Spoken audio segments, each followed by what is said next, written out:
अंदर पैदा हो जाए, यकीन करें ज़िंदगी संवर जाती है। नबी करीम सल्लल्लाहु अलैहि वसल्लम की एक अदा को अपनी ज़िंदगी के अंदर लेके आना, इस्लाम का, शरीयत का एक मोहब्बत वाला मामला जो है वो अपने दिल के अंदर पैदा करना है। नबी करीम सल्लल्लाहु ताला अलैहि वसल्लम से मोहब्बत का तकाजा ये है कि आप अलैहिस्सलाम की हर अदा को अपनाया जाए। इसी तरह देखिए, छोटी छोटी चीज़ों को हम नज़रअंदाज कर जाते हैं।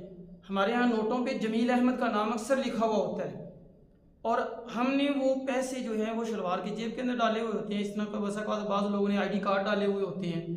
किसी का नाम अब्दुल्ला है, किसी का नाम अब्दुर्रहमान है, किसी के नाम के साथ मोहम्मद लगा हुआ है, किसी के नाम के साथ अहमद लगा हुआ है। नोटों पे अक्सर जमील अहमद लिखा होता है। यकीनन प्यारे आका करीम अलैहिस्सलाम की इसमें मुबारक के निस्बत से रखा गया है।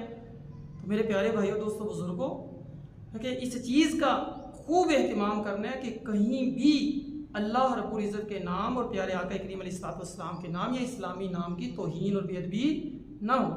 ज़्यादा कोशिश किया करें कि आईडी कार्ड और ऐसे नाम जिन पे जमील अहमद लिखा हुआ है तो उनको कम अज़ कम जो है ना वो शलवार वाली जेब के अंदर रखा जाए, उनको साइड वाली जेब के अंदर बंदा रख ले। ये भी एक पहलू है मोहब्बत का। अगर ज़िंदा हो जाए तो अल्लाह आसानी और रहमत फरमा देती है।